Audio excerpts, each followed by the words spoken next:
Buenos días.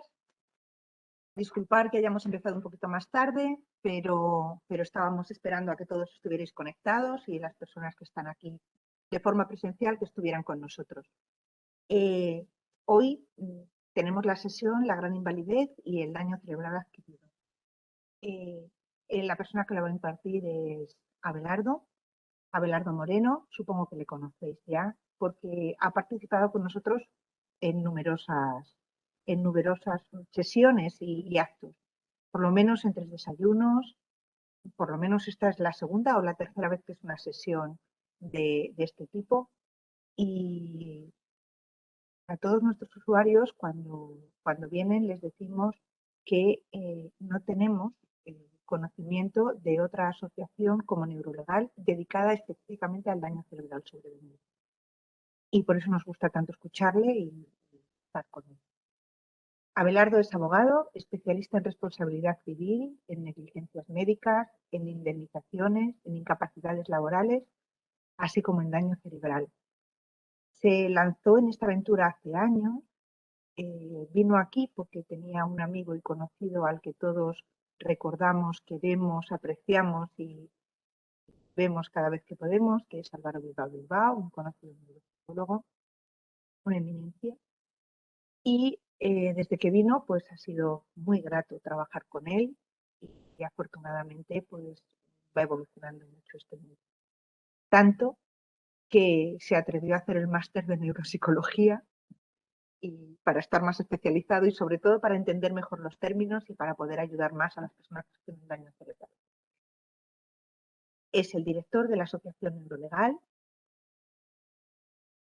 y bueno, yo creo que todos los que estamos escuchando o los que le vamos a escuchar hoy somos conscientes de lo importante que es que personas con daño cerebral que dependen de otras personas para poder realizar o desarrollarse en su vida tengan ese complemento que es el complemento de la gran invalidez. Y también todos somos conscientes de que en el mundo de la jurisprudencia no saben entender lo que es este daño cerebral invisible, lo que es el daño cerebral. Pues ya os dejo con Abelardo, no voy a decir nada más, solo deciros que se le conoce por el abogado del cerebro, y hasta esto se ha dicho en publicaciones periodísticas, ¿no? En el artículo de la red. Así que os dejo con él y espero que os agrade la sesión.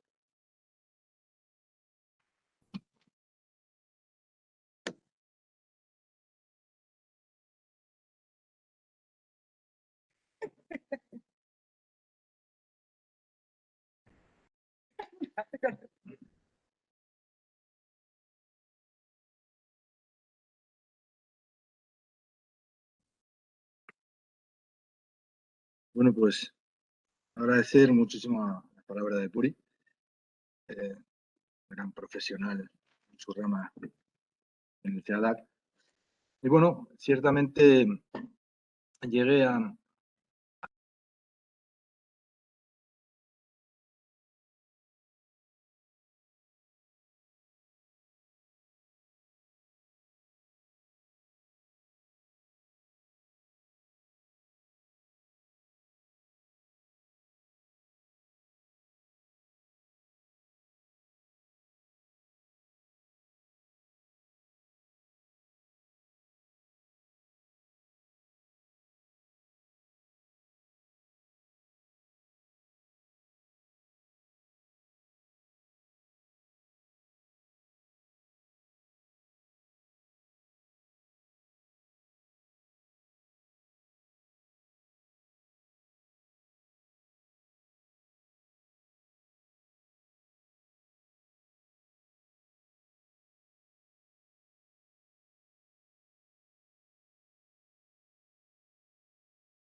¿Y desde cuándo?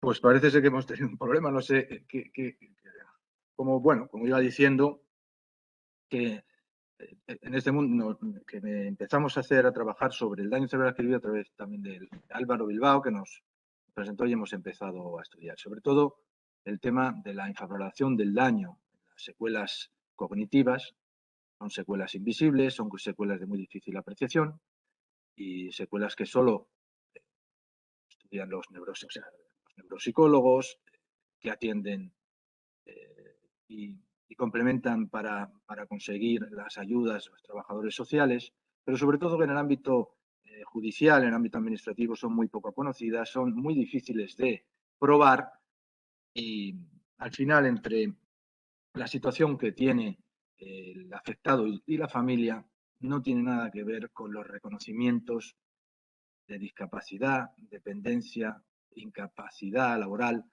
y sobre todo indemnizaciones a las que tienen derecho si hubiese sido los eventos del daño cerebral pues, por traumatismos, etc.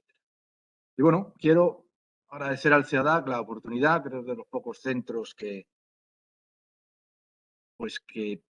hacen un desarrollo no solo desde el punto de vista asistencial con grandes profesionales, sino que van más allá y desde un punto de vista de traer a las familias, a las personas afectadas por daño cerebral, de traer qué ocurre en los tribunales de justicia, cómo valoran los tribunales de justicia este daño y poder ofrecer desde el ruedo, trayéndome allí a mí, que bueno, pues soy el torero que está toreando y os puedo decir, os puedo traer de lo que ocurre ahí fuera. Y esa es un poco mi finalidad y espero servir de ayuda y agradecer infinitamente la oportunidad que da este centro de referencia en España del daño cerebral. Y sin más, a ver cómo puedo pasar yo esto.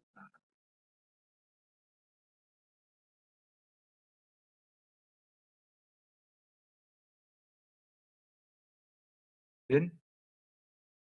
Bueno, esto es una frase que me gusta a mí mucho de Platón. La peor forma de injusticia es la justicia simulada. Podemos tener muchas reformas legislativas, podemos tener muchas acciones de visualización. Esto está muy bien, pero si por parte de las administraciones no se entiende lo que significa un daño cerebral y las funciones que afectan, al final vamos a tener una justicia, como decía Platón, simulada. Y esto es lo peor que existe. Por esto, estas acciones en fomento del conocimiento. Yo incluso he puesto al Consejo General de Poder Judicial una formación para que los magistrados, para que las personas incluso que componen los equipos de capacidad de evaluación de incapacidades sepan de qué estamos hablando, sepan las limitaciones y sepan la realidad de lo que suponen en los afectados la esfera cognitiva. Que sepan qué significa, a grosso modo, el funcionamiento del cerebro en las funciones que son afectadas ante un daño cerebral. Y bueno, ahí estamos, que creo que nos lo van a probar, y porque yo en muchos juicios, cuando voy, al final, el juez me conoce, me para, decir, oye, ¿por qué no fomentáis esto? Porque cuando vosotros habláis de la atención, cuando vosotros habláis de la concentración, de la planificación, no llegamos a comprender mucho incluso en qué está afectado. Hay muchas veces que nos dicen, oye, tiene una afectación de la atención dividida, tal, y bueno, se nos viene a la cabeza el tema de decir, bueno, pues yo también me despisto a veces, o cosas así, que lo simplifican mucho cuando no entienden, por ejemplo, que capacidades que teníamos automatizadas antes del daño cerebral, ahora tenemos o tienen las personas afectadas que empezar de nuevo con las consiguientes limitaciones que ello provoca. Pues no se enteran bien. Solo a lo mejor hay algún juez que por tener cercano un daño cerebral sí que se lo entiende, sí que sabe un poco de lo que va. Pero a ver si ahora con esta jornada de formación, no solo, ya te digo, por ser pionero CIADAC de dar estas mismas, pero a ver si ahora con los jueces y todo eso empiezan a hacer más conciencia de todo esto. principio, bueno, voy a pasar, antes de hablar de la gran invalidez, quiero un poco diferenciar incapacidad laboral, discapacidad y dependencia. Y la relación que hay entre ellas, porque muchas veces nos preguntan, y todavía yo creo que, porque esto es reciente, cuando se ha pronunciado el Tribunal Supremo, dice, oye, si yo tengo una incapacidad permanente, ya tengo derecho automáticamente a la discapacidad, y no es así. Pero incluso muchos abogados todavía no lo tienen claro esto. Pero bueno, las diferencias principales en la discapacidad se refiere a los límites de las personas para realizar algunas actividades. Es el ámbito personal y social de la persona. Dependencia ya es la falta de autonomía de las personas que no pueden valerse por sí mismas en la vida diaria. Por ejemplo, una persona con discapacidad no tiene por qué estar en una situación de dependencia. Al contrario, generalmente sí. Dependencia tampoco tiene nada que ver con incapacidad permanente, que hace referencia al ámbito laboral, las capacidades de una persona para desarrollar un determinado trabajo o actividad. Bueno, ya sabéis que la discapacidad tiene una serie de grados, 33%, a partir de ahí una serie de beneficios fiscales y de ayuda, igual o superior a 65, otro tipo de prestaciones, pensión de nivel no contributivo, jubilación anticipada sin reducir pensión, y si ya es superior al 75%, otras ventajas como la pensión no contributiva con un incremento. El tema de la discapacidad también es otro tema que nos preguntan mucho. Es un tema que habría que hacer una ponencia aparte porque tenemos mucho también que decir sobre el complicado baremo de la ley de discapacidad y la falta de acoplamiento de ese baremo al daño cerebral en cuanto al plano cognitivo, porque todo esto al final lo suelen meter o suelen confundirlo, suele haber todo un revolutum ahí en cuanto a enfermedad mental y daño cerebral, que es absolutamente diferente una cosa de otra. Pero bueno, ya digo que esto de la discapacidad es para hacer otra conferencia diferente. Bueno, y la dependencia, cuando la situación permanente en la que se encuentra la persona que ha perdido parte o toda su autonomía física, mental, intelectual o sensorial y necesita de la ayuda de otra persona para realizar las actividades básicas de la vida diaria. El grado, los cuidados de las personas con dependencia quedan a cargo de las comunidades autónomas y a partir de ahí pues conceden los grados 1, 2, 3, dependiendo de las necesidades para las actividades básicas de la vida diaria. Moderada, severa y gran dependencia.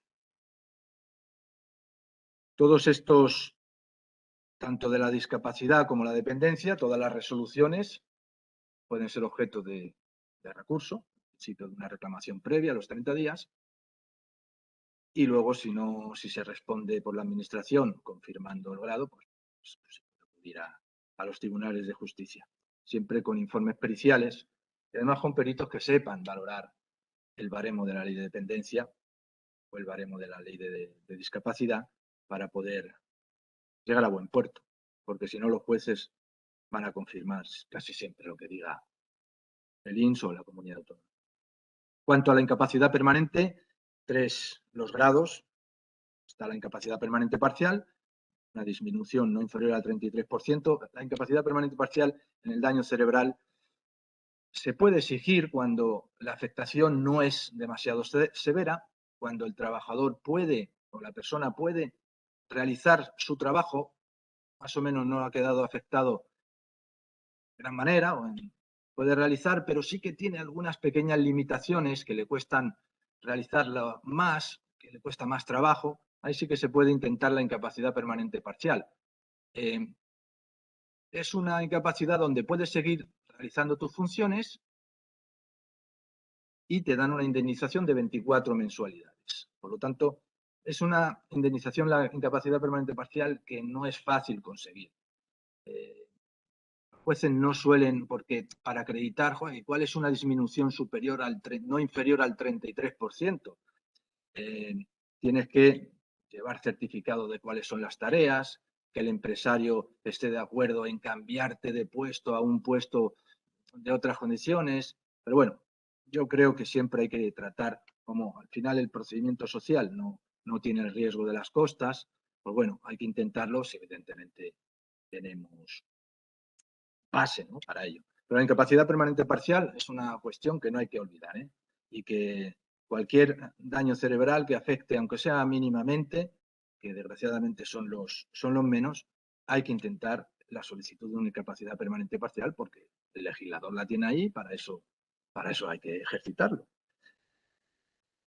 Cuando el trabajador, la persona afectada, no puede realizar las tareas propias de su profesión, pero sin embargo puede realizar otras, la incapacidad permanente se define como total. Este sí que es porque por ejemplo ya la absoluta es cuando la que inhabilita por completo al trabajador de toda profesión. En el daño cerebral, lo que se ve mucho es resoluciones del INS que dicen, que conceden la total y dicen, está incapacitado para realizar actividades que requieran un alto nivel intelectual. Tenemos a personas afectadas de memoria, afectadas en la atención, afectadas en la planificación, y el INS piensa muchas veces, que con esto yo tengo mucho debate en los tribunales, que la atención es solo, por ejemplo, para niveles de alto rendimiento intelectual. Digo, la atención es para todo. No solo tienes que trabajar en la NASA para tener un nivel de atención correcto, no. Para freír un huevo frito y atender un teléfono, también tienes que tener atención, una atención. Entonces, por eso, cuando quedan tocadas las funciones ejecutivas, cuando quedan tocadas las funciones atencionales, no quiere decir que tengas que tener un alto rendimiento para ver cómo eso influye. En cualquier actividad básica de la vida diaria influye esa limitación en la atención, en la planificación, en las capacidades ejecutivas. No tienes por qué ser un alto directivo contable de una multinacional. Un frutero que tenga estas limitaciones queda igualmente, modo de ver, incapacitado para llevar una profesión con los requisitos que establece el Tribunal Supremo, que es con rendimiento, con eficacia y sobre todo con continuidad. Y acordaros que uno de los aspectos principales, o que a mí más me comentan del daño cerebral, como es la fatiga cognitiva, es incompatible con una continuidad en un puesto de trabajo. Con ello, por supuesto, no quiero decir ni esté fomentando daño cerebral es igual a no trabajes, no, sino consigue los derechos que el legislador, que el Estado, que todos nosotros, en definitiva, a través del aparato legislador, ponemos, consíguelos y luego adapta tu situación a tu realidad, ¿no?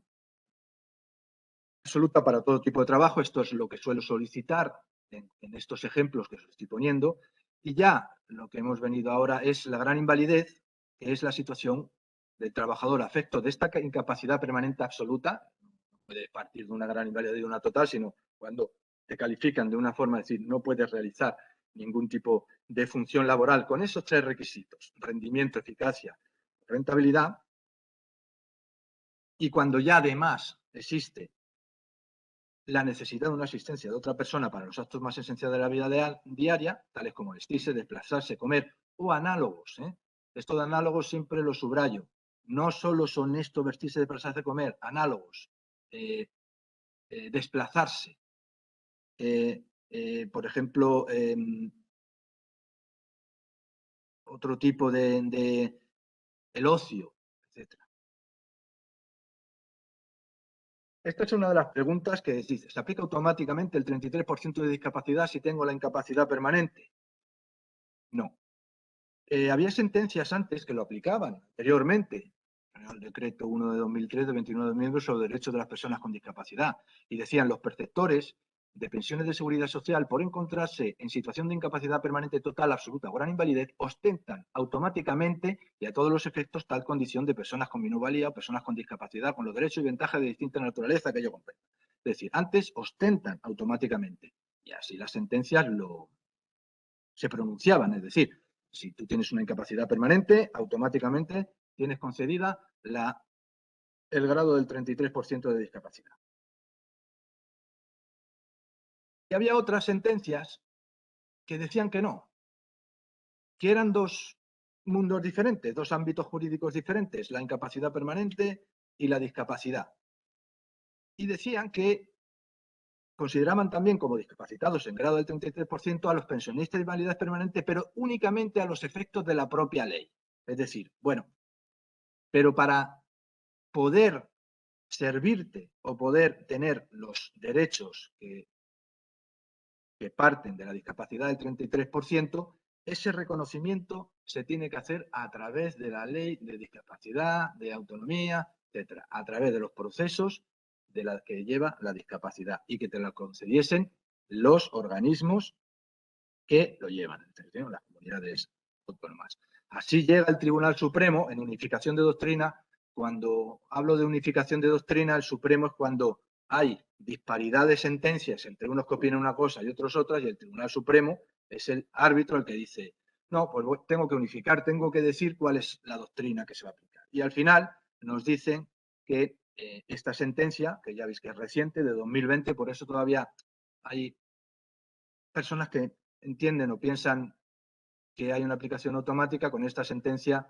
pues ya dice que para la declaración de discapacidad el procedimiento es el previsto en el Real Decreto 1971-1999, 23 de diciembre, para el reconocimiento de clarificación del grado de minusvalía, sin que quepa la equiparación automática entre la declaración de incapacidad permanente y el grado de discapacidad en un 33% a todos los efectos. No hay una equiparación automática. Ahora bien, que se tengan en cuenta que tienes una incapacidad, bueno, eso ya, pero equiparación automática no.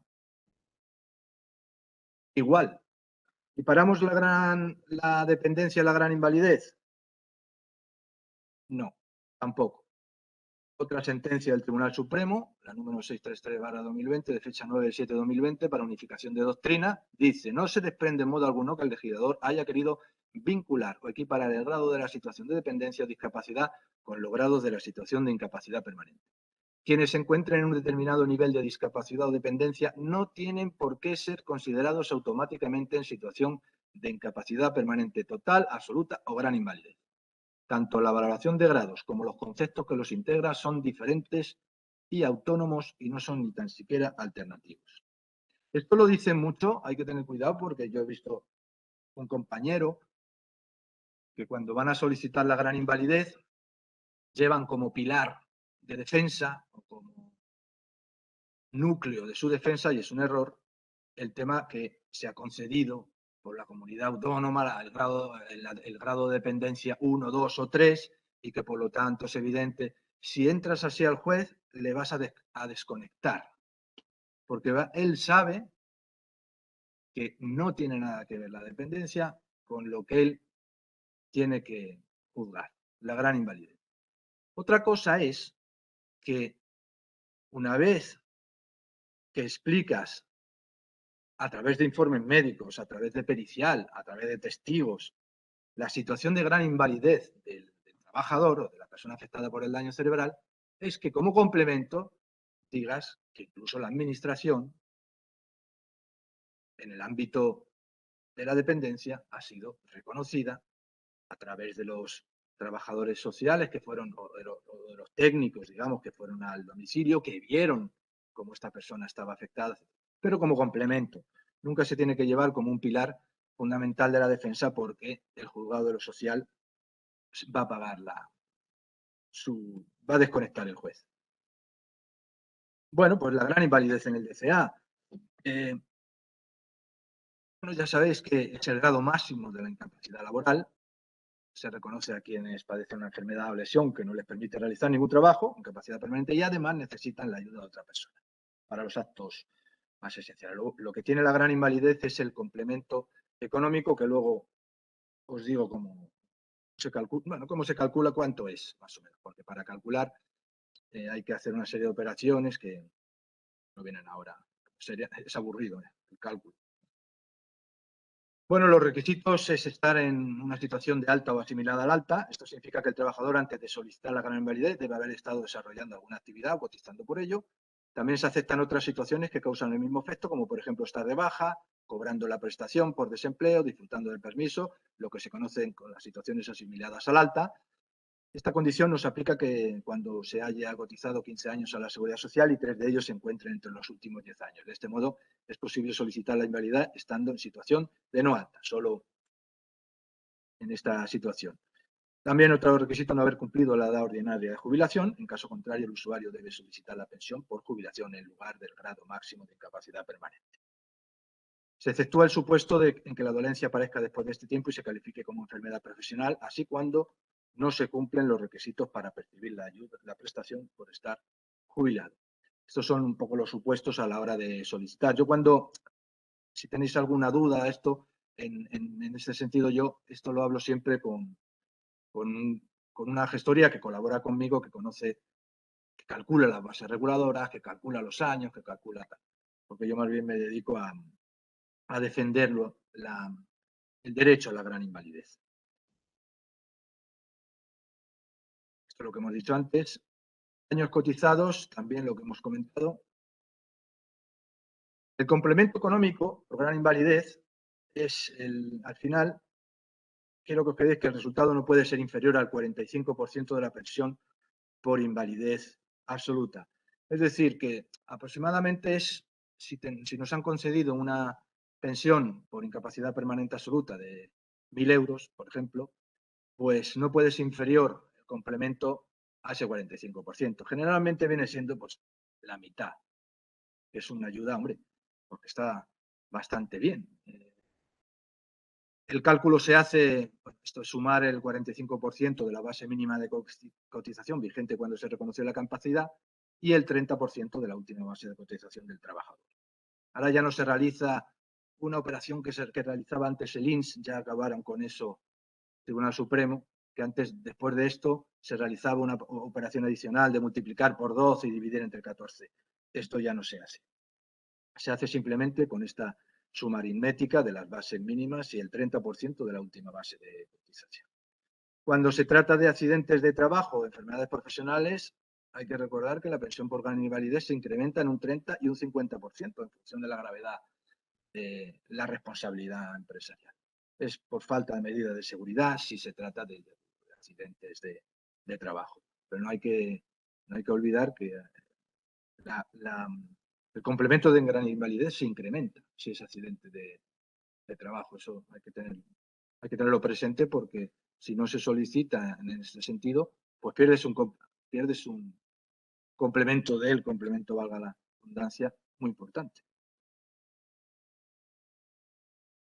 La cuantía de dependencia y complemento de gran invalidez no son compatibles. Si estás cobrando dependencia y te conceden gran invalidez, hay que deducir las cuantías. Lo dice el artículo 31 de la Ley de Dependencia. La excepción de una de las prestaciones económicas previstas en esta ley deducirá de su cuantía cualquier otra prestación de análoga naturaleza y finalidad establecida en los regímenes públicos de protección social. En particular, se deducirá el complemento de gran invalidez, regulado en el artículo 139.4 de la Ley General de la Seguridad Social. Tienen programas el INS que lo hacen de forma automática. En el momento que se cruzan, ellos lo ven y te mandan una carta. Bueno, hasta llegar a la gran invalidez, bien sabemos que hay una serie desde que comienza, en este caso, desde que ocurre el daño cerebral, pues automáticamente hay una situación de incapacidad temporal que dura hasta 365 días. El servicio máximo, digamos, el servicio público de salud, en su caso, la mutua colaboradora y la empresa extenderán los partes médicos de baja y de confirmación de baja y alta. El Instituto Nacional, en su caso, bueno, la Marina, a través de sus inspectores médicos, pueden emitir el alta médica a todos los efectos antes de esos 365 días, pero si agotados estos días no se ha producido el alta, pues el expediente pasa al INS, que puede iniciar un expediente ya de incapacidad permanente o, si ve posibilidades de mejoría, prorrogar 180 días más. Yo, hablando con los neurólogos, pues el daño cerebral tiene un tiempo medio de estabilización, de ellos consideran, según la experiencia, 12, 18 meses, hasta saber hasta dónde ha llegado ya la situación, independientemente de que tenga que continuar con tratamientos, con rehabilitación, pero ya un poco más a los niveles paliativos, a los niveles no de curación o no de mejora, todo lo que dicen. Luego cada caso es un mundo, claro, pero tienen un periodo de estabilización de los daños cerebrales entre 1 año y 18 meses, que es cuando se consigue, digamos, la máxima, por así decirlo, recuperación.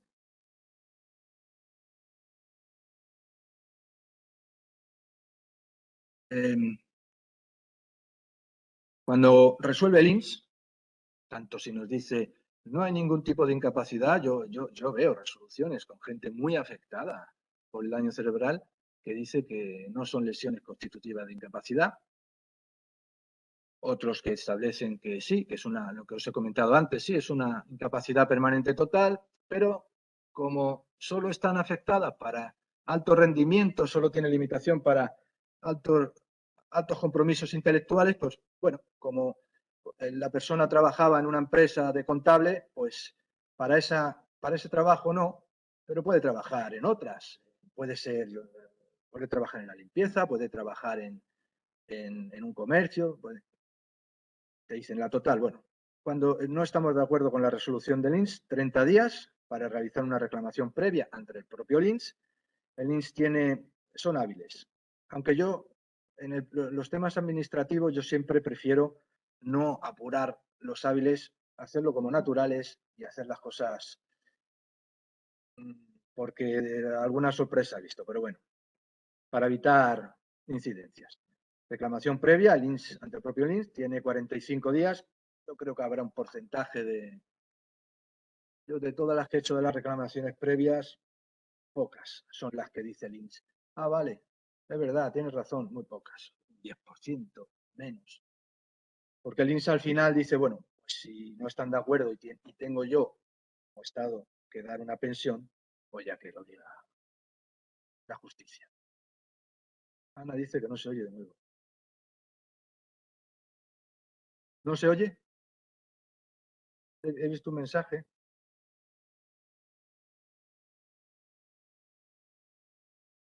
Tengo aquí un foco como si fuese una iluminación. A ver si se oye. Yo sí que oigo, vale. Pues seguimos.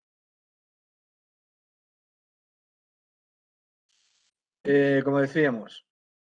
Vale, pues seguimos. Nos contestarán de la reclamación previa al INS y si estima o no estima, acordaros que el silencio es negativo, es decir, si no contestan, quieren decir que no la... Sí se oye, sí se oye. Que no la han desestimado y tenemos que ir al tribunal para interponer demanda 30 días desde esta.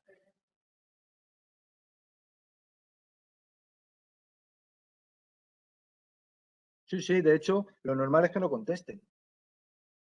El INS lo normal es que no conteste. Saturación, lo que...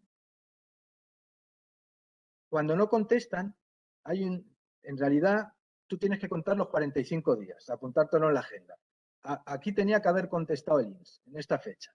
Entonces, a partir de aquí yo ya tengo 30 días para ir a poner demanda. ¿Vale? Ahora bien, ha habido una sentencia hace poco del Tribunal Constitucional, hace 2 años o por ahí, que decían, oye, es que si la administración tiene obligación de responder y no lo hace, ¿cómo va a pechugar el administrado? Porque imaginaos, oye, es que a mí como no me contestó, se me ha pasado el plazo.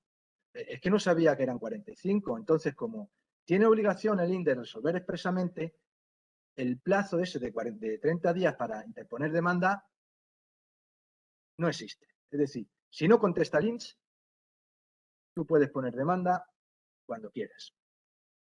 ¿Veis? No hay plazo para interponer demanda, porque como está obligado, no hay plazo. Pero bueno, siempre mejor apuntarse los días.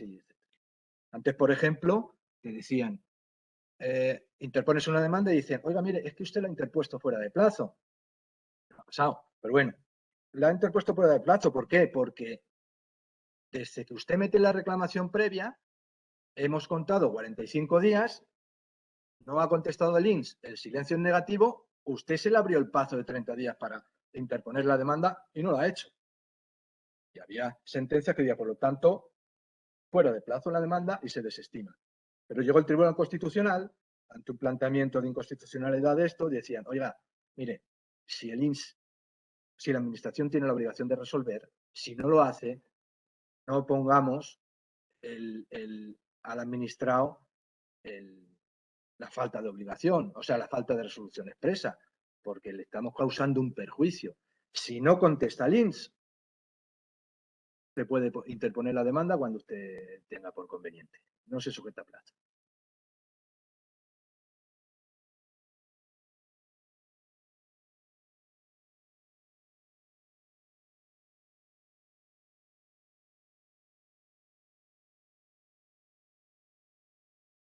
Me preguntan, es que yo creo que no sé. Voy a repetir la pregunta porque me pregunta quién.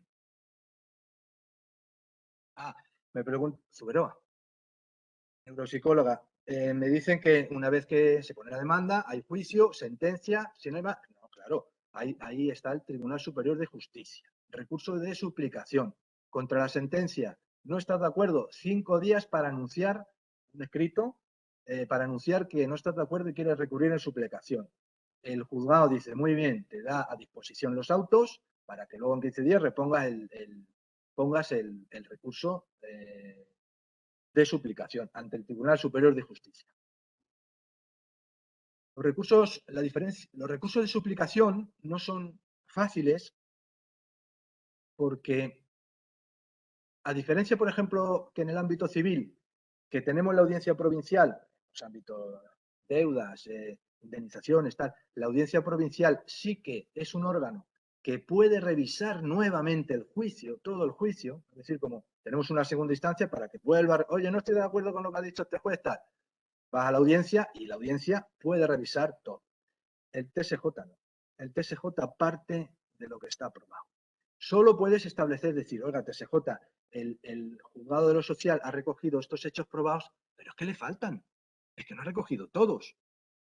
Entonces solicito que se añadan estos hechos probados. Y entonces el Tribunal Superior de Justicia, si lo acepta, hechos probados con documentos o peritos.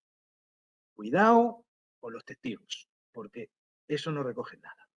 De eso no recoge nada.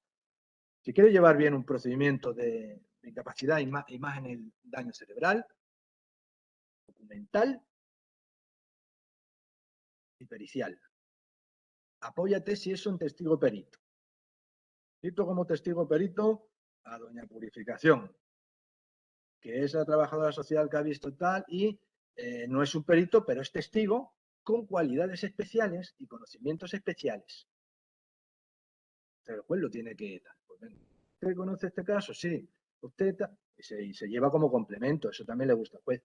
Pero es arriesgado llevarse solo a Puri como testigo, porque si tienes que recurrir, no puedes añadir hechos probados. No puedes decir, la testigo dijo tal, a no ser cosas excepcionales como en hechos probados el juez te diga, doña Puri dijo que no tenía esto y tal.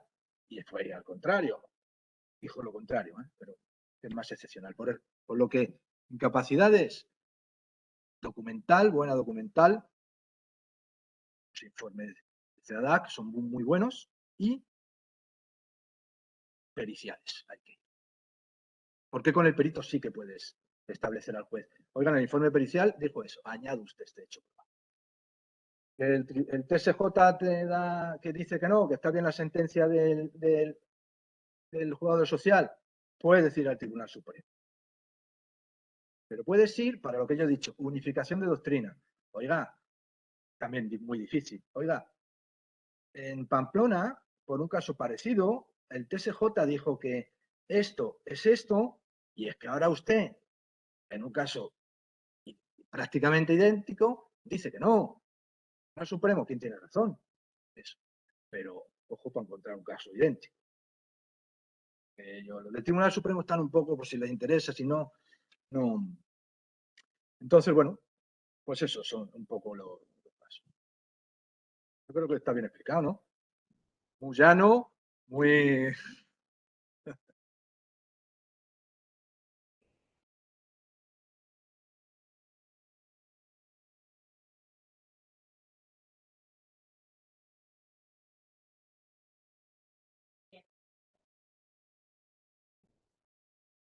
¿Pero quién, el INS?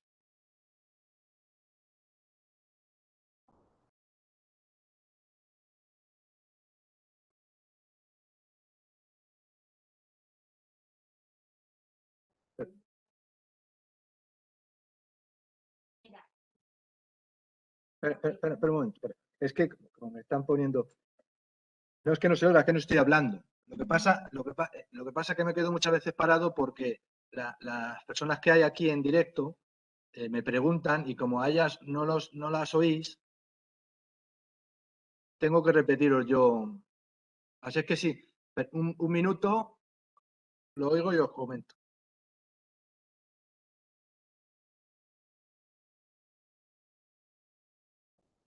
De gran invalidez. Sí, sí, sí.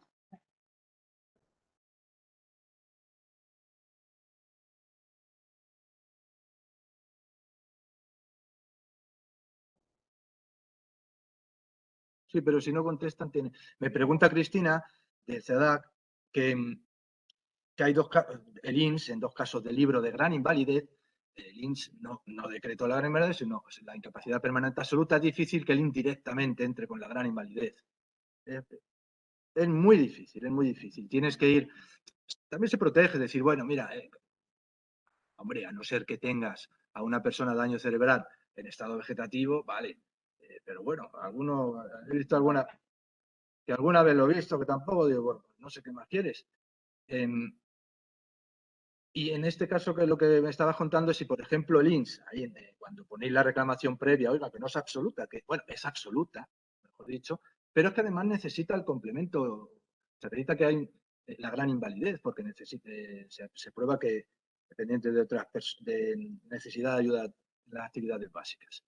Si, por ejemplo, el INS no contesta eso, los 45 días, vamos a ponerle naturales para no apurar, bueno, en los siguientes 30 puedes poner la demanda, pero si se han pasado esos 30 días, puedes ponerla más adelante, porque el INS no ha resuelto.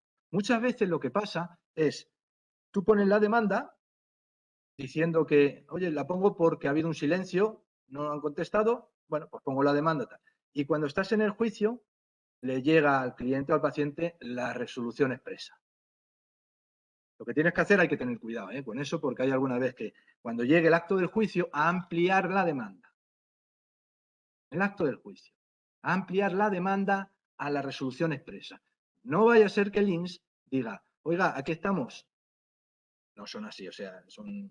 Pero bueno, aquí estamos en una demanda contra un silencio administrativo y sin embargo esto lo han dejado. La expresa la han dejado, no la han confirmado porque no han demandado sobre ella. Cuidadito, ¿eh? Porque eso se da muchas veces, sobre todo en los temas de contenciosos administrativos y tal. Cuidado. Aquí siempre, si hemos demandado por el silencio y nos llega entre tanto la expresa, decirle al juez antes del juicio, oiga, vamos a ampliar esto porque estoy demandando lo mismo, en una negatividad o ante una positividad que diga que no, que es absoluta.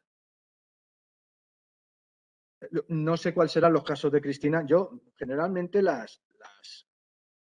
donde defiendo la gran invalidez, porque al decirme tú de libro, cuidado, porque de libro con las secuelas cognitivas, de libro.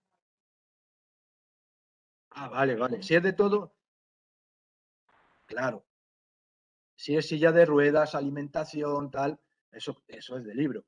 Pero donde yo me enfrento, donde yo voy, las de libro, fíjate, hay que conseguirlas también. Pero donde yo voy es un poco más difícil, que es a las cognitivas, que esas sí que son complicadas.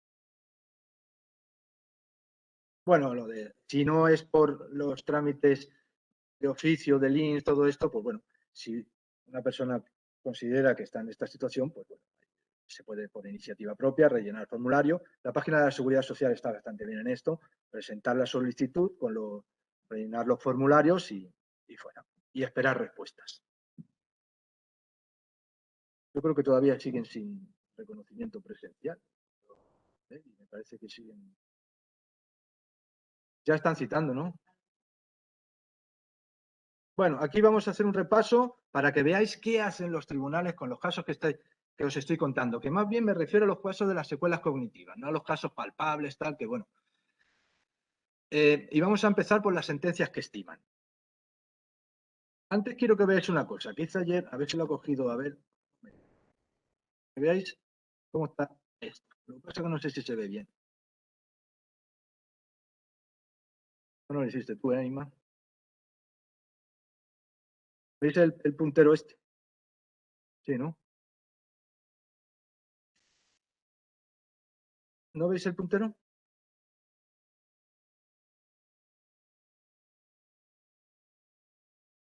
Inmaculada dice que sí. No, pero ahí no se ve en la pantalla esta. Mira, yo, como iba a dar esta conferencia, quería... Nosotros los abogados pues manejamos bases de datos de jurisprudencia y vemos, metes parámetros, metes conceptos y el programa, la base de datos te hace una búsqueda. Entonces, tú en la base de datos, que es la jurisprudencia a nivel nacional, metes estas palabras: daño cerebral, gran invalidez. Tribunal Superior de Justicia. Me refiero a todos los tribunales superiores de justicia de ahí en España. Y pone sentencias que estimen la gran invalidez en el daño cerebral. 24. A los casos que hay. 24. Y ahora vamos, lo mismo, pero sentencias que desestimen la gran invalidez del daño. 58. Prácticamente el doble. Pero si añadimos al dato decir, oye, y las que estiman si pongo secuelas cognitivas, o sea, 16. Fijaos cómo baja. Estamos hablando que tribunales superiores de justicia, un poco genérico, no quiere, que hayan estimado que existe gran invalidez por secuelas cognitivas, 16 sentencias. Citas. Y os digo, debería haber muchas más.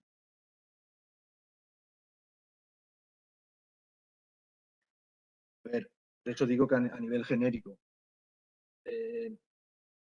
puede ser, es que depende cómo sean las sentencias, Cristina, porque puede ser que el jugador social diga, caso típico, INS, incapacidad absoluta. Jugador demanda, jugador social, oye, se ha acreditado, gran invalidez. El INS generalmente, a no ser que sea una sentencia, ole, de mira, pon, pero generalmente el INS te la va a recurrir. La va a recurrir, va a empezar a decir que, y la van a recurrir por lo que ahora te comento. Ahora se va a ver aquí. Sentencias que estiman. Tribunal Superior de Cantabria, de número 251 del 2015. Bueno, supuesto. La demandante, ¿veis? Tenía reconocida una incapacidad permanente absoluta. Oye, no, hace frío. Los que habéis preferido hacerlo online, mejor, porque aquí hace mucho frío.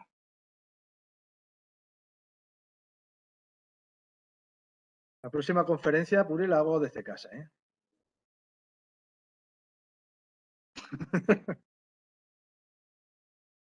A los que nos estáis escuchando, vosotros ahí en vuestros sitios con la calefacción, pues aquí estamos pasando frío, ¿eh?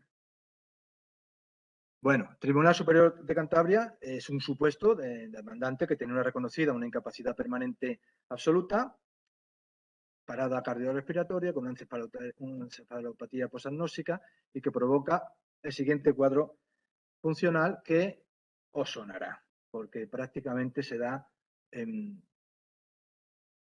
muchas ocasiones en el daño cerebral. Afectación severa de la memoria, falta de iniciativa, pérdida de memoria de fijación inmediata, no alteración de la memoria remota, pero hay alteración de la atención, velocidad de procedimiento y funciones ejecutivas, con marcada dificultad para iniciativas de programación, llevar a cabo sus actividades, desinhibida, apática e irritable. Yo con estos informes he visto de todo, ¿eh? Con ese cuadro, con esas afectaciones, he visto de todo.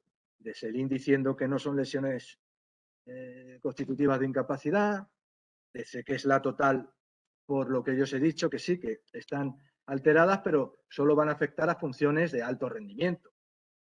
Aquí el INS, por ejemplo, sí que dijo absoluta, el Tribunal Superior el juzgado social dijo absoluta.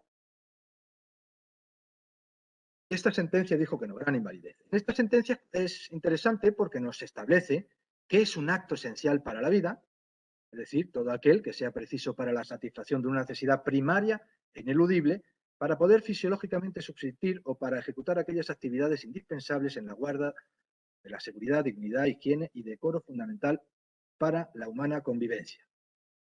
Basta, esto es importante, muy importante, la imposibilidad que afecte a uno solo de dichos actos, uno solo, para que dándose la necesidad de ayuda externa concurra la situación de gran invalidez.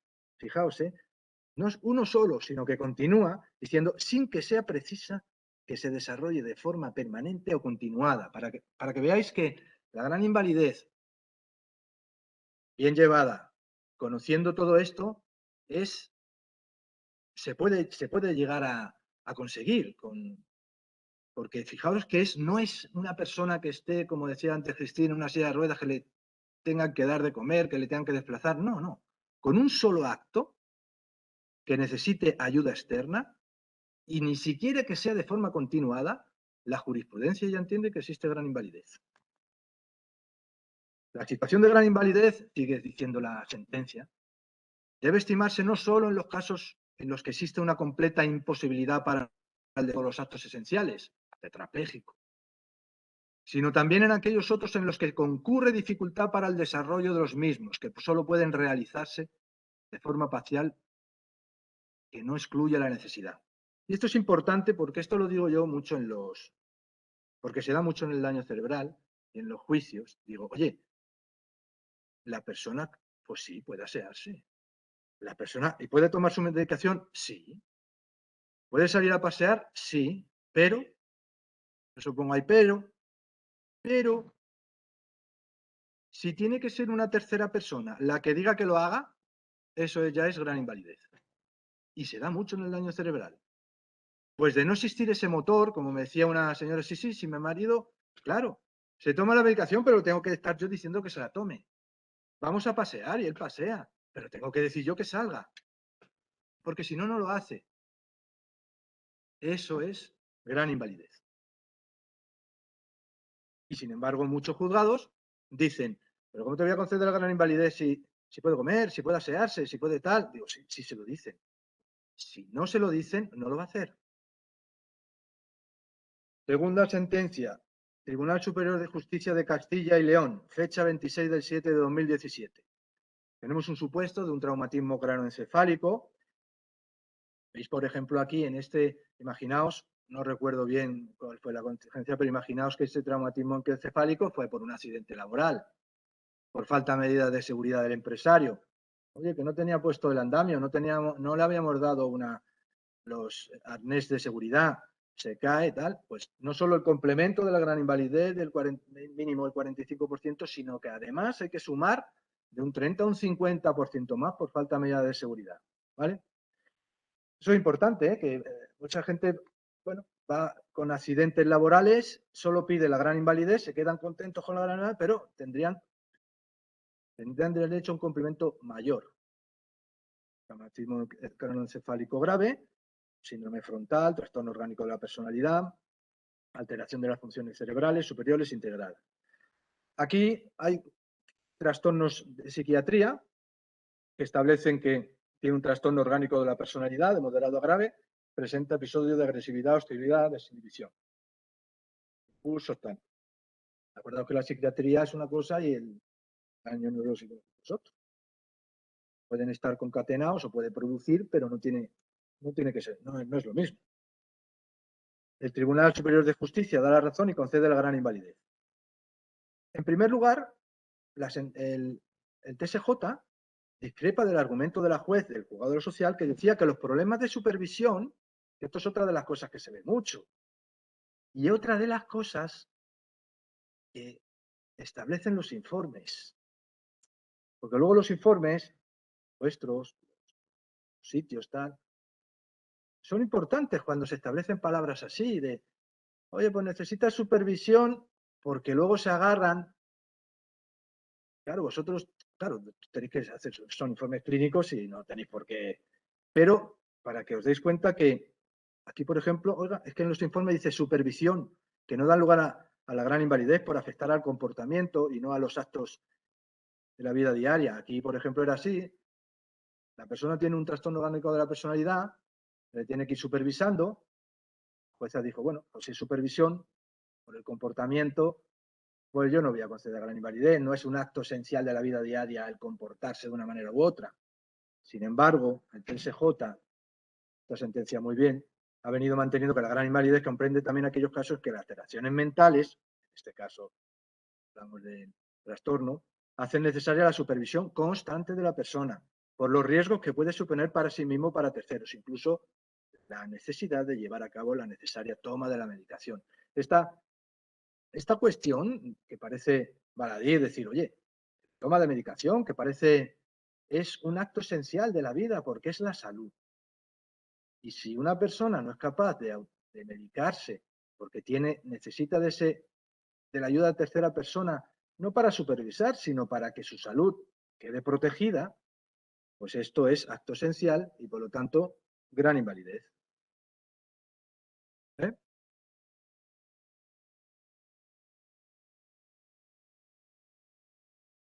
Vaya trato a los ponentes. Otra tercera sentencia que estima la gran invalidez. Supuesto de déficit perceptivo cognitivos, dificultad de la correcta ejecución de las actividades de la vida diaria, tanto básicas como instrumentales avanzadas, falta de fluidez verbal. Esto sería también de la falta de las afases y todo eso también es otra cosa, es otra cosa que también hay mucha polémica. Para mí lo es, aunque siempre tiene que ir complementada con más. Alteración de la memoria, atención y comprensión, incremento de irritabilidad con disminución de la sociabilidad y del interés por el medio. Dice el TSJ que el afectado está necesitado de modo continuo de la intervención de una tercera persona. Fijaos el ejemplo que pone. Por ejemplo, para vestirse. Fíjate, dice, es que este señor no distingue la ropa de abrigo la ropa de abrigo de la de verano. Es que coge y se pone una camiseta y está nevando, como estando necesitado de intervención y supervisión de tercera persona para su alimentación. Todo esto no solo es conveniente aportar los informes, llevar periciales, sino también testificales del ámbito familiar, que lo digan. En estas situaciones, por ejemplo, cuando lo que decíamos antes de gran invalidez, pues claro, yo también me llevo si el expediente. Yo siempre pido los expedientes, aunque no tienen, son jurisdicciones diferentes, pero siempre pido los expedientes de discapacidad y dependencia, porque es documento. Y yo inicio con los peritos, con los testigos, con los informes, etcétera, pero termino diciendo que al folio tal consta el reconocimiento efectuado por la Comunidad de Madrid, tal, donde se ven esta serie de limitaciones. Y eso sí que lo coge. Pero si empieza diciendo que grado 3, no. Pide el expediente completo porque en el expediente hay mucha información.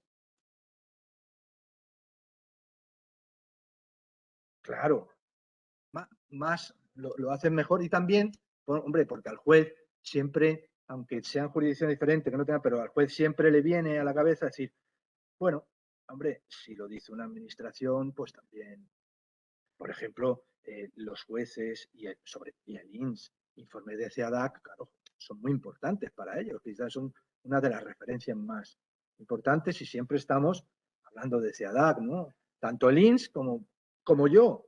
El informe de CEDAC lo entiende de una forma, yo lo entiendo de otra, o a veces lo entendemos igual, depende un poco, pero CEDAC es una institución, claro, es el centro, es oficial, es imparcial, y nos basamos, claro, en ese sentido, ¿no?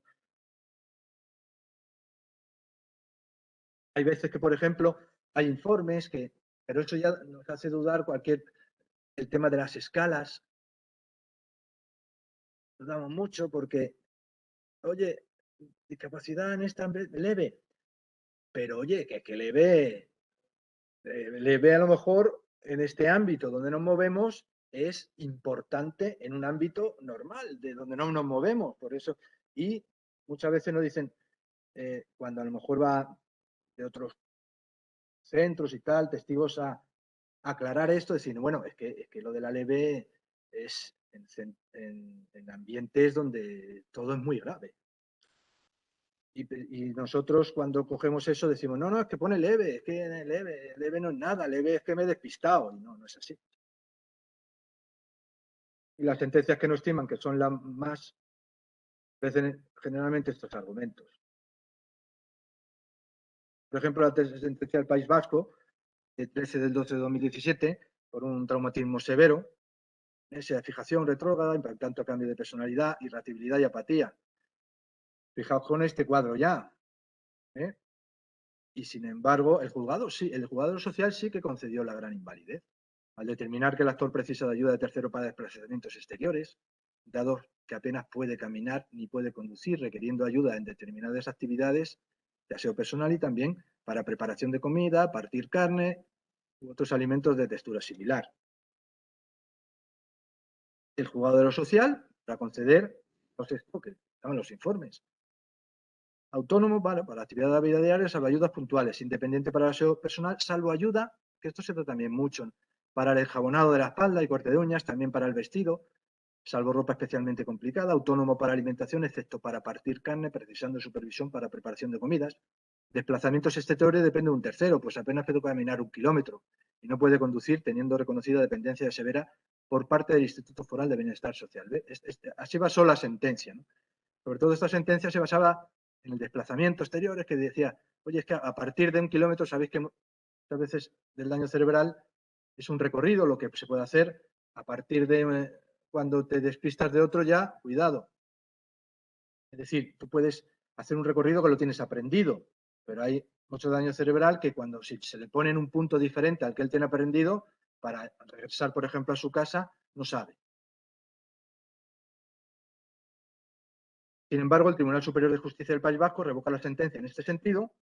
No se demuestra que el actor precise la ayuda de tercero para los actos más esenciales de la vida diaria, por más que precise ayuda para enjabonarse la espalda o cortarse las uñas de una mano, puesto que puede suplir la primera con el uso de una esponja con alargador y aclarado mediante ducha. Y el corte de uñas con el uso de corta uña. ¡Hala, fuera! Y dado que puede pinza, presa y garra. Toda la pinza y presa también es muy importante para las actividades. También tampoco estaríamos ante esa ayuda por el hecho de precisar para vestimenta más compleja, siendo lo decisivo que puede vestirse y calzarse sordo, asearse, que controla esfínter y no precisa ayuda en su higiene íntima ni para levantarse, acostarse o deambular.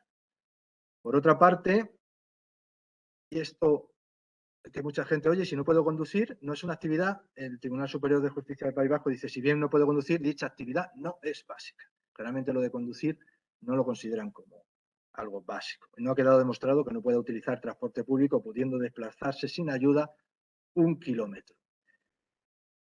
Yo no llevo esto, pero la sentencia me da una pista. Dice, no ha quedado demostrado, al hilo de lo que estábamos diciendo antes, cuidado, que si tú demuestras que una persona no puede orientarse, no tiene orientación temporoespacial más allá de un itinerario aprendido, y si necesita irse a dar un paseo más allá de ese itinerario, o ver a un familiar, o ver tal, tiene que ser en compañía, porque si no, no puede, pues hay que valorar si eso es un acto esencial o no de su vida.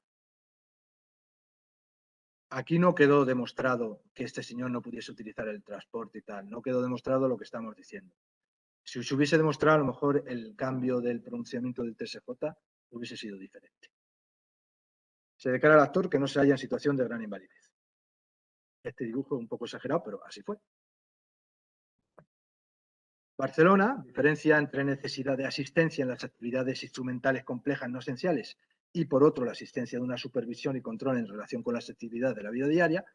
Son dos conceptos distintos, la asistencia auxilio de tercero para realizar una actividad o la supervisión y control de la actividad que uno mismo puede realizar, por lo que no se puede identificar los supuestos de supervisión con ayuda sin más. Esto es importante, acordaros, luego en los informes también nosotros vemos que se maneja ayuda, supervisión, pues de una forma un poco laxa, porque a lo mejor en supuestos donde sí que tenemos que definir que es ayuda, ponemos que es supervisión y al revés. Esto no digo que los profesionales asistenciales tengan que, pero acordaros que en los tribunales de justicia se mira con lupa cuando se pone que precisa supervisión o que precisa ayuda.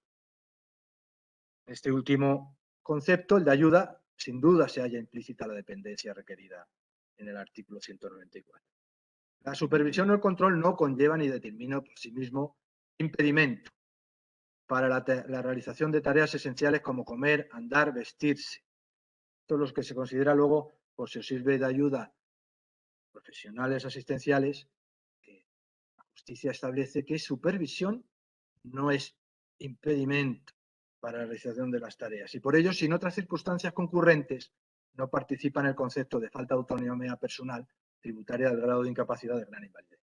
No es la simple imposibilidad de vivir sin ayuda de otra persona lo que determina la gran invalidez, sino la necesidad de la asistencia de terceros para poder realizar esos actos esenciales, elementales. Valencia mantiene desde la perspectiva de su personalidad la situación de infantilismo, es un caso de desinhibición, pérdida de memoria y lentitud de aprendizaje, necesitando por ello supervisión puntual para efectuar traslados fuera del círculo poblacional más cercano y para prepararse correctamente la medicación. Como veis, en estos supuestos es que va a ser muy importante quien dirija. Con estos informes es importante cómo se dirija para obtener una cosa u otra. En general, podría decirse que la necesidad de asistencia para actos esenciales de la vida es puntual y no necesaria desde el punto de vista de su contradiente. Por ello, que estimamos que la mejoría producida en todas las áreas, esto también, las mejorías y los agravamientos, el empeoramiento también es para poder luego alguien que tiene una incapacidad permanente absoluta, una gran invalidez, para poder rebajar ese grado de invalidez tiene que haber una mejoría sustancial y viceversa. Para una persona con capacidad absoluta que quiera pedir 3 años después, 4, una gran invalidez, mejoría sustancial, no que ha mejorado o que ha empeorado poco, no. Tiene que haber un cambio, no digo radical, pero tiene que ver el juez que tiene una sentencia por un motivo de la incapacidad absoluta para hacer otra de gran invalidez, tiene que haber entre esta y esta un cambio bastante importante, como para conceder un aumento de grado o como para disminuir. Ello nos lleva a estimar la demanda, pues aunque es evidente que el actor carece de capacidad para realizar una actividad laboral, si quiere resolver, puede llevar una vida autónoma con simple supervisión. Última sentencia de gran invalidez de las secuelas cognitivas. Estas son las que he conseguido yo y que, como estoy aquí pasando frío, la voy a decir y me voy a poner una medalla. Y para que Cristina me tenga una consideración más alta de la que me tiene. Para eso, veis aquí, hace poco, el Tribunal Superior de Justicia de Madrid nos publicaron, pues, hace nada, hace 2 o 3 meses. Ratifica la gran invalidez en secuelas cognitivas, es lo que decíamos antes. Secuelas cognitivas, tras un daño cerebral adquirido. El trabajador, en 2018, sufre una hemorragia cerebral por un cavernoma, intervenido quirúrgicamente tras realizar los correspondientes tratamientos. Terminó con, como en la mayoría de los casos, con secuelas que afectan al plano cognitivo. Las funciones ejecutivas quedaron alteradas tras sufrir el daño, quedando afectadas capacidades tan importantes como la organización y planificación, la toma de decisiones y la memoria. A pesar de los déficits presentados por el trabajador ante estas secuelas cognitivas, el INS le reconoció una situación de incapacidad permanente absoluta. ¿Vale? Con estos antecedentes, INS, incapacidad permanente absoluta. No conforme, la familia interpone demanda para el reconocimiento de la gran invalidez. Es decir, no solo la pensión de la absoluta, sino el complemento de la gran invalidez por ayuda de tercera persona. El juzgado de lo social reconoció al trabajador, 43 años, el grado de gran invalidez, declarando el derecho al abono de la prestación adicional, de 900. Fijaos que, por ejemplo, tenía una pensión por la incapacidad de pues, alrededor de 2.000, 2.050 euros, le quedó. Generalmente las bases reguladoras o lo que conceden por la pensión no suele ser discutido en juicio porque el INS con los programas que tiene lo hace bien, no suele, porque no, si no tienes que hacer un cálculo que yo sinceramente prefiero preguntarlo porque tienes que tener las bases, los últimos, si es por accidente laboral, tú puedes elegir los 2 últimos años de bases reguladoras, tal. Pero generalmente muy pocas veces, yo hablando con los del INS, digo, oye, ¿cuántas veces os han impugnado las bases reguladoras para las pensiones? Dice, 1 o 2 veces, y en una de ellas sí que salía un poco más. Ellos generalmente no se discuten.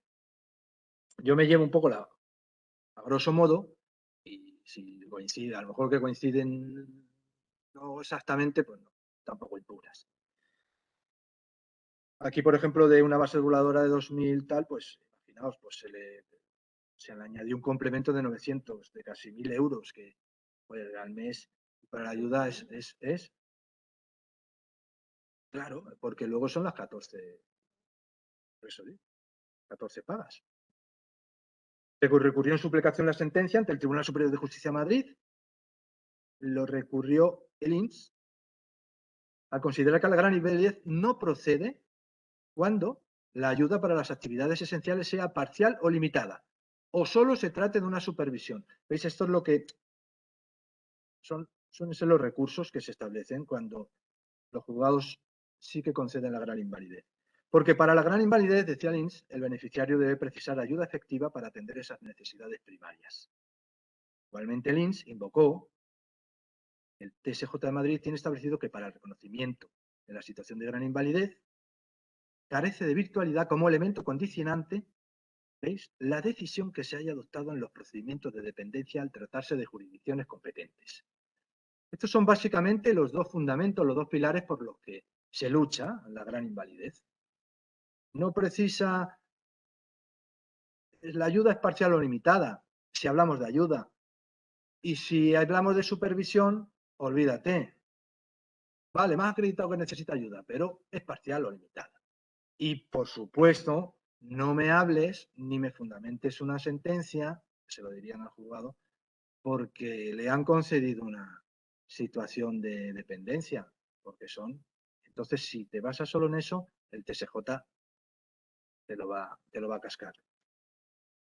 El recurso fue impugnado por mí, no soy objetor, por el abogado, al entender que las secuelas, yo hice una impugnación de ese recurso, añadiendo, como decía antes, a los hechos probados, porque la sentencia fue una sentencia que sí que concedió la gran invalidez, pero lo hizo muy, muy por encima, no entró.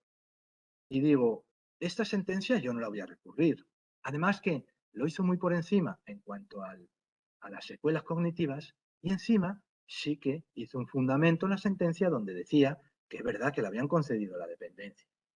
Y digo, madre mía, cuidado con esto. Pero yo, claro, yo no la recurro porque a mí me conceden, a mí me lo estiman, me conceden la gran invalidez, le espero al INS. Entonces el INS sí recurre, y en los recursos lo que yo puedo hacer como impugnante del recurso, yo lo impugno y sí que puedo establecer como si recurriese yo también la sentencia. Y si le digo, impugno lo del INS, lo que dice el recurso, pero también indico que la sentencia no recoge en hechos probados todos los que tenía que recoger. Y lo hice.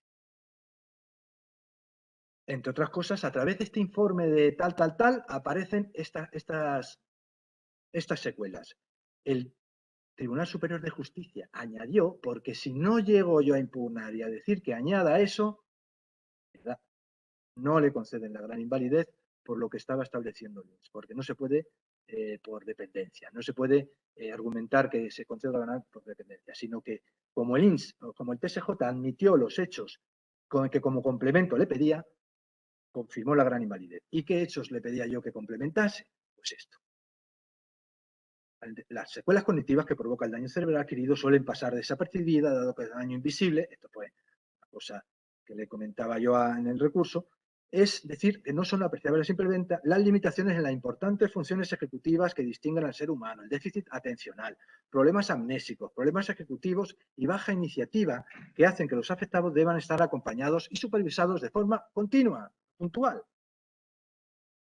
La Sala de lo Social del Tribunal Superior de Justicia, en la sentencia del 6 de octubre de 2021, fijaos que es hiper reciente, ha inadmitido el recurso y confirma la situación de gran invalidez precisamente por eso. No hacen no consigo yo, lo conseguiré, una sentencia, no es que no consiga, una sentencia del Tribunal Superior de Justicia donde establezcan, pero es por lo que decía, porque no lo entiende, donde se metan verdaderamente y en profundidad a cómo afectan estas secuelas cognitivas en la persona. Que verdaderamente te hagan una valoración judicial de lo que la incidencia de la cognición en la persona. Otra medalla mía. Los juzgados de lo social están reconociendo a la persona afectada por el daño cerebral. Este supuesto es interesante porque hubo pronunciamiento en los hechos cuando el señor contaba con 35, que joder, la verdad es que los daños cerebrales yo estoy viendo, no sé vosotras, cada vez de edades más tempranas. ¿Eh? Hombre, no sé. Yo ahora, por ejemplo, con mis 32 años, estoy un poco asustado. A ver si. ¿Por qué os reís? Los hechos. ¿Eh? Bueno, pues bueno, es que no sé por qué reís. Tengo 32, voy a cumplir 33 ahora. Tengo 32, voy a cumplir 52 ahora, de noviembre. Es que hago un salto. Los hechos ocurren el 4, cuando contaba con 46, ingresó en el hospital, sufrió una barraja subaracnoidea debido a una rotura de aneurisma. Hay una cosa, un paréntesis, que decías, hay un montón de ingresos o urgencias, errores de diagnóstico en las cefaleas. En las atenciones por cefaleas intensas, que no son bien controladas o miradas, por lo que sea, la saturación, lo que fuere. Pero hay unos protocolos, derechos, y ha habido bastantes casos que me están consultando y estamos mirando, porque hay aseguradoras, yo no tengo nada médico ni nada, directamente si hay seguros de responsabilidad civil hablo con ellos. Pero hay bastante de cefaleas intensas, vete para casa, vigílate, diagnóstico de cefalea tensional, es que a lo mejor la tensión, vuelvo a ir, no pasa nada, pero si te pasa con el paracetamol, tal, vuelvo a ir, te hago un TAC, pues es que no veo nada, y ya cuando vuelvo, una hemorragia subaracnoidea.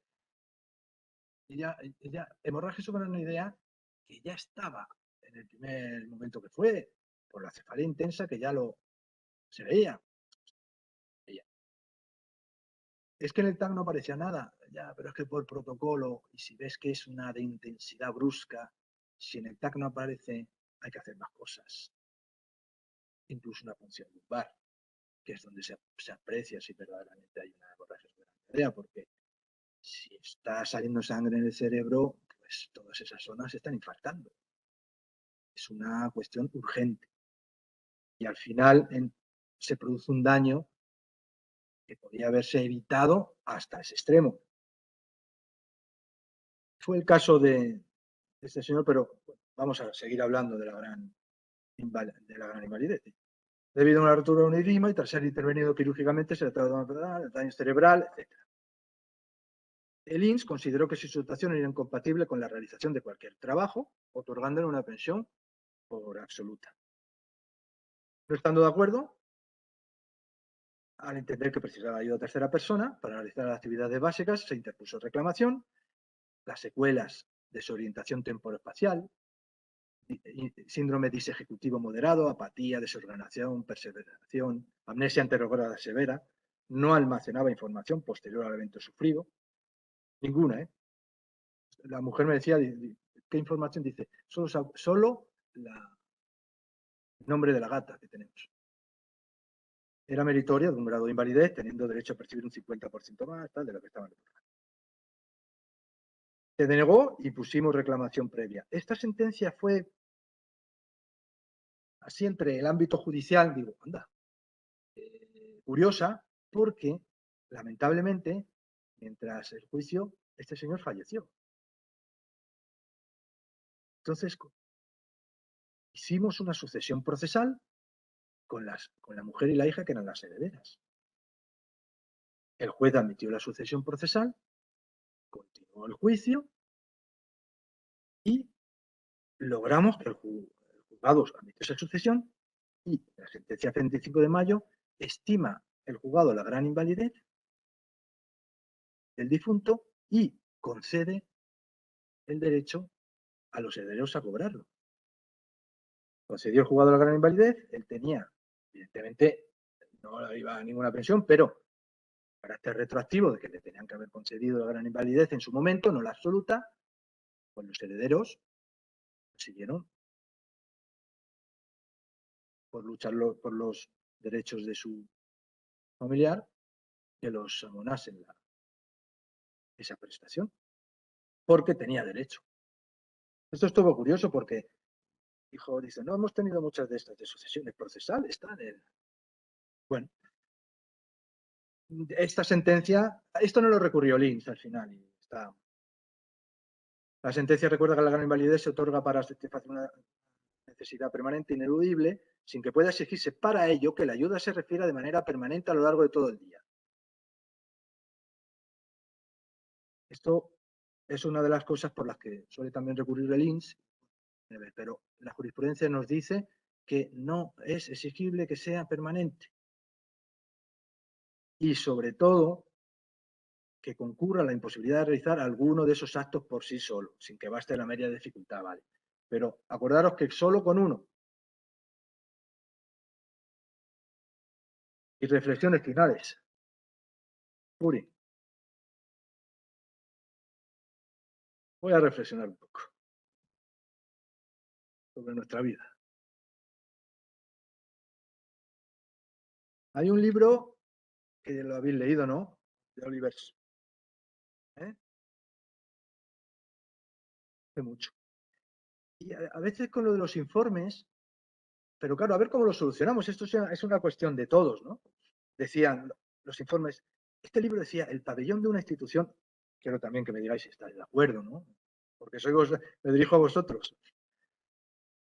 La clínica de un médico no es siempre el lugar más adecuado para observar la enfermedad, por supuesto. No la vais a observar claro, eso está claro. Pero a ver, posibilidad que podríamos hacer, ¿verdad? Por esto. Al menos no para observar un trastorno que, aunque de origen orgánico, se expresa de impulso, irritación, personificación, reacción, interacción, llevados a un extremo, a un grado casi increíble. En la clínica, el laboratorio, el pabellón hospitalario están concebidos para reprimir y centrar la conducta y hasta para excluirla totalmente. Esto yo creo que es exagerado en realidad. Pero son adecuados para una neurología sistemática y científica, reducida a tareas y pruebas figuradas, no para una neurología abierta, naturalista, esta de ver al paciente desinhibido, no observado en el mundo real, totalmente entregado al acicate y al juego de cada impulso. ¿Qué mejor para esto que una calle de Nueva York?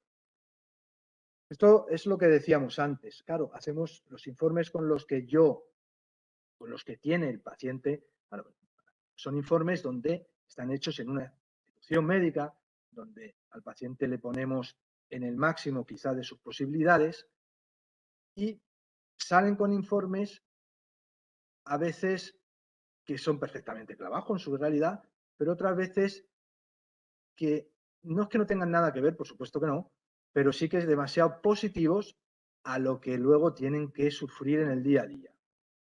Porque estiramos aquí, claro, la cuerda a lo máximo hasta, y aquí valoramos, pero luego el día a día, la continuidad que decíamos del día a día, hace que esa cuerda. Entonces, vamos a defender a una persona con una situación muy determinada, X, y los informes que llevo son mucho más positivos, que son los que se han dado aquí, que no lo niego, pero de la que la situación real del paciente. Y eso muchas veces complica mucho en la labor para los derechos de la persona. Este soy yo, cuando ya le hablo mucho en lo juzgado, me hace esto, pues puri. Las secuelas cognitivas del daño cerebral no son apreciables a simple vista, es el daño más difícil que hay para demostrar. Cuando llevas a alguien amputado, cuando llevas se ve, se observa, es más, pero las cognitivas son dificilísimas. A ver si ahora nos aprueban el programa de formación en el Consejo General del Poder Judicial y podemos hablar. Os invitaré a alguna de vosotras también que me acompañe con para poder hablar y poder establecer, que conozcan en qué consiste. La importancia de los informes neuropsicológicos son vitales. Los informes neuropsicológicos son el pilar de todo esto. Considerar sobre todo en esos informes, es lo que decía, oiga, a ver qué impacto, no solo a través de las pruebas y de la batería de cuestionarios y de lo que observéis, pero a ver cómo se podía añadir a la neuropsicología, de algún momento, eso que decía el Swax, de no solo científica, sino también el impacto de esos déficits en la vida de la persona. Supongo que a lo mejor con una labor hasta conjunta, pienso, del trabajo social y de la neuropsicología, en esos aspectos se podía hacer algo más, de potenciar incluso esto, para poder ser más real a la situación de la persona. Y la terapia ocupacional es muy importante porque se ven un poco los déficits en tal sentido. Pero la terapia ocupacional sigue un poco en la instrumentalización, cojo esto, no cojo esto, puedo hacer esto, puedo escribir, pero también hay otras cosas que escapan ahí, ¿no? La desorientación.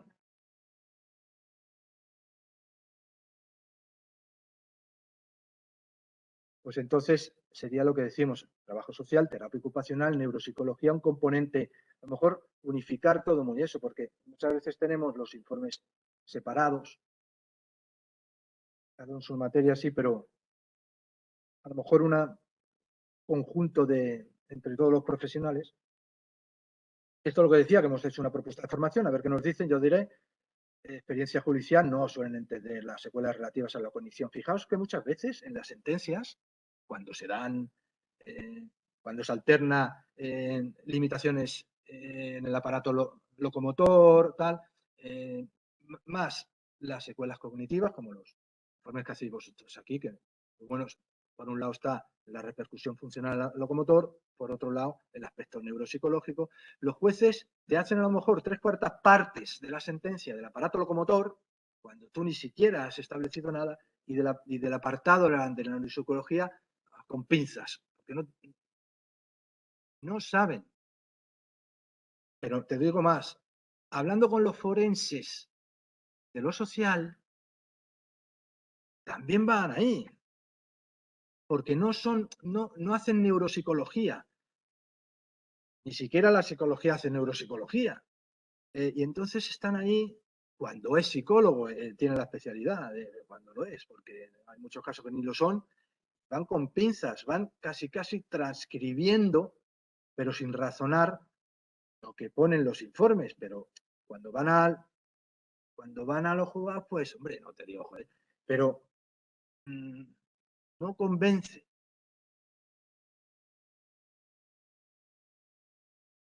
Y me lo dicen, dice, estos son problemas, el tema de los automatismos que tenemos cogido y con el daño cerebral se rompen esa unión de neuronas para llegar a lo que tenemos automatizado, de coger esto y me están llamando poder hacer, tengo que soltar esto, la atención dividida, todas esas cuestiones que son tan importantes y tan limitantes.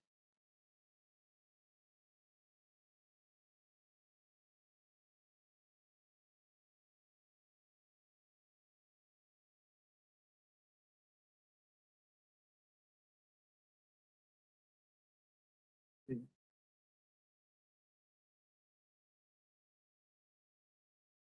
Claro, pero fijaos que eso que dice Cristina y que decís que la terapia ocupacional, que es muy importante para ver tal, pero la terapia ocupacional no aparece casi nunca en los informes. Por ejemplo, los que se han de dar no incluyen terapia ocupacional. Muy pocos. Entonces, por eso sería conveniente. Yo muchas veces me tengo que basar no solo en la familia, sino por eso pido muchas veces psicología, rehabilitación que hay de edad o de lo que me traigan, y por eso suplo eso con los expedientes de dependencia, porque los expedientes de dependencia algo me dicen, algunos informes técnicos del ayuntamiento que han ido para allá y han observado esto, lo otro. Pero es verdad lo que dice Cristina, lo que decís, que sería conveniente una realización conjunta, ¿no? Más que nada para el paciente al final que pueda dar a entender lo que le ocurre, ¿no? Ante los tribunales, ante la administración, en definitiva. Los operadores jurídicos no entienden el abanico de alteraciones cognitivas y emocionales estrechamente relacionadas con el DCA. Las alteraciones atencionales se encuentran absolutamente subestimadas. Para mí, cuando te explican, decir, no, es que yo, por ejemplo, estoy escribiendo y si me llaman y tengo que atender, ya esto tengo que empezar de nuevo. Pero sí, tengo que empezar, necesito un tiempo. Imaginaos solo eso en un mercado laboral competitivo. ¿Qué empresario va a decir, oye, es que yo... Otra cosa es, ¿vale? Tú tienes un grado de discapacidad X o tienes una capacidad, pues bueno, yo lo tengo en cuenta y a través de ahí, pero la lucha que tienen que establecer, eso es terrible, claro. La fatigabilidad en el esfuerzo cognitivo que se da en casi la mayoría de los casos. Yo prácticamente lo veré con todo lo que hablo es eso. A la hora tengo que descansar. Y es lo de siempre, cuando hablas y te entrevistas, joder, pero si piensas más rápido que yo, pero si te acuerdas de las cosas más que yo, ya, pero es que ahora yo cuando llego a casa me tengo que tumbar. 2 horas, 3 horas. Porque no puedo más. La ralentización en la velocidad de procesamiento de la información. Problemas de memoria, aprendizaje igualmente infravalorados. Las funciones ejecutivas, como planificar, tampoco son entendidas. Que es la función ejecutiva, que es la que nos distingue, ¿no? A los seres humanos del resto del planeta. No se entiende esto, que lo que teníamos aprendido antes de forma automática ahora es nuevo. Todo lo que es, en definitiva, el plano neurocognitivo, que no sé, la neuropsicología tampoco es reciente prácticamente, ¿no? En definitiva, ¿no? Es un campo reciente, no es... A lo sumo se fijan, a lo sumo, ¿verdad? Lo de la ciencia psiquiátrica, que es como más antigua, más como el estudio de las alteraciones de la conducta, como el trastorno orgánico de la personalidad, la apatía, la agresividad. Fijaos que, y esto hablamos en algunas comunidades autónomas, y Madrid, bueno, está más o menos protocolizado todo, se sabe, pero yo tengo clientes de algunas comunidades autónomas que ante un daño cerebral, pues no sé, vete al psiquiatra. El psiquiatra, no sé, pues algún trastorno, ¿entiendes? No se hace lo que hay que hacer en la rehabilitación cognitiva que supone grandes avances. Y lo dicen muchos pacientes que, joder, desde que me pasó esto, con esta rehabilitación, pues he conseguido grandes avances, que en la psiquiatría, pues, hombre, no vas a... Estos aspectos no está para ello, ¿no? Y, bueno, esto al final es una frase que digo yo mucho, digo, mira, por muchas reformas legislativas, porque yo veo muchas veces, hemos conseguido una reforma, hemos hecho tal, hemos hecho difusión, hemos hecho público los problemas, tal.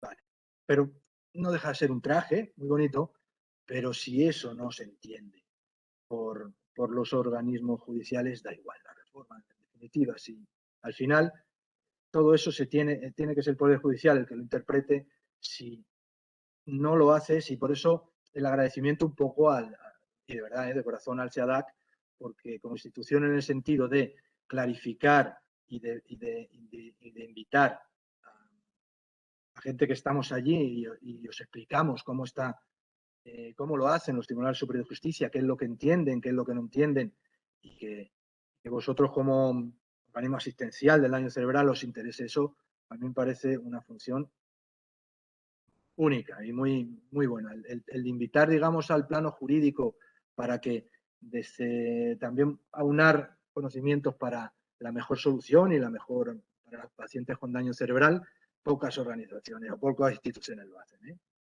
Y por eso chapó al CEADAC, institución, y a los profesionales que estáis aquí. Más, ahora gracias aquí.